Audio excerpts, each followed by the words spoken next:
If you've ever tried using a bimetal blade on some cast iron pipe, you quickly realize that you've got the wrong type of blade. Today we're going to be testing the Lennox, the Diablo, and the Milwaukee Carbide blade to see which one of those blades is the best. The first test is a speed test to see how quickly these blades can cut through a 1.5 inch by 3 inch piece of mild steel. For the testing, I'll be using a 12 amp Sawzall with a 1 1/8 inch stroke. My objective is to get fair and accurate results, and the only way to do that is to take me out of the testing process other than to plug in the Sawzall and unplug it.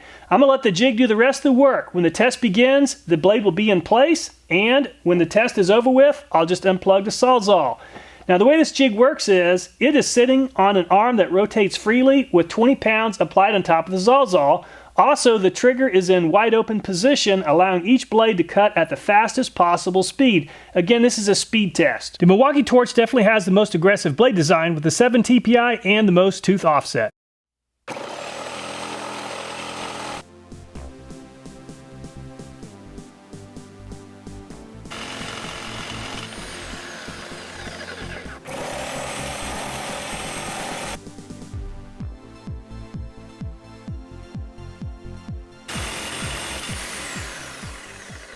Just like the Lennox, the Diablo also uses an 8 TPI blade design. It has a more aggressive tooth offset than the Lennox. The question is, can it keep up with the Torch?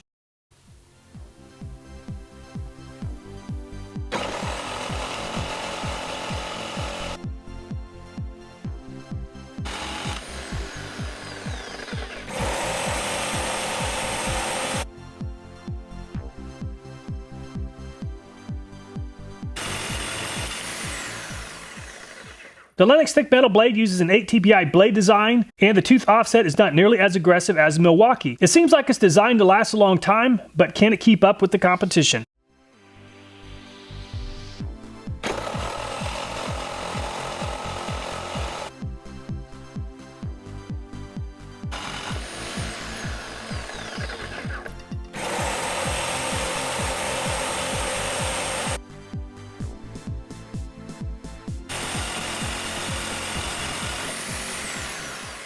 The first round of this competition goes to the Diablo, coming in as the fastest blade cutting through the steel, followed by the Lennox and finally the Milwaukee. I'm really surprised the Torch didn't do better with such an aggressive tooth design. Unfortunately, the aggressive tooth design of the Milwaukee resulted in it having minor damage to 6 teeth. It looks like the Lennox had damage to 3 teeth and the Diablo had damage to 2 teeth. While the damage to all the blades is very minor, it will definitely have an impact on the speed of cutting in subsequent tests. Each of these blades is designed to cut steel beginning at 3/16 of an inch up to a 1/2 inch, as well as 9/16 with the Diablo. We've already tested 1/2 inch steel, and now we're going to go on and test the 3/16 inch steel to see if it causes damage to the teeth. We're also going to add 10 more pounds to the Sawzall for a total of 30 pounds. Even though we have 30 pounds of weight on the Sawzall, because it's pivoting off the back of the jig, it only has about 20 pounds of weight applied to the steel.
Very impressive performance by the Lennox, beating both the Diablo and the Milwaukee in the speed contest, cutting through the pipe. A close look at the blade, and there's no additional damage. I'm really surprised the Milwaukee hasn't dominated the competition because we've been cutting the mild steel. Maybe we'll see the Milwaukee do a better job in the next round when we cut some spring steel. The next test is really going to challenge each of these blades.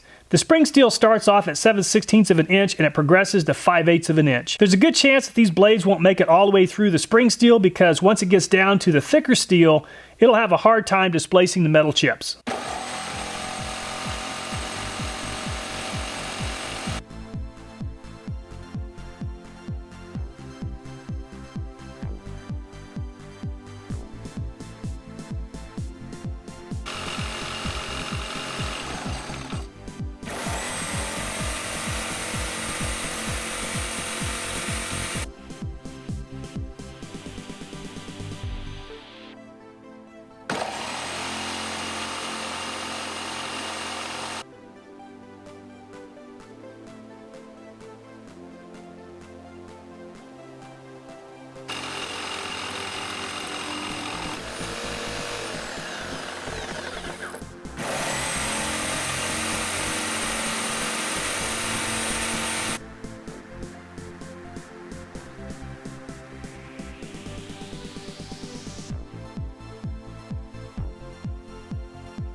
Well, the Lennox definitely set apart itself from the competition by cutting through the piece of spring steel in under 2 minutes, while the Diablo took about 2.5 minutes.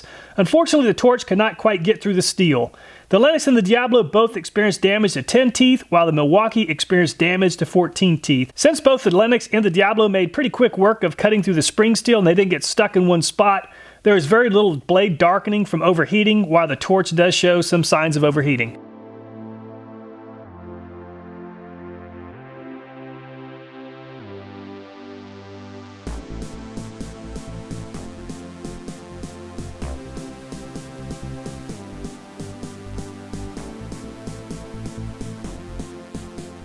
So when I was growing up, it seemed like everybody got a trophy. Whether you came in first place or last place, you're going to get a trophy if you just show up. To me, the Lennox really set apart itself from the competition today, winning a couple of the showdowns, only getting beat by Diablo in the first test. So that Lennox blade has been really well designed and does a terrific job. This is my first time using the Lennox and the Milwaukee. I've only used the Diablo one other time, and I have to admit, I'm really impressed with all these blades. If you compare the performance of these to a bimetal blade, these blades really are designed to do a lot more work as long as you're cutting steel that's at least 3/16 of an inch and not thicker than 9/16 of an inch. Anyway, I had a lot of fun doing this video series. I read and reply to just about every comment, so I hope you'll take time to leave me a comment. Let me know what your thoughts are in this video, as well as some future video ideas. Please take care, and I look forward to seeing you next time.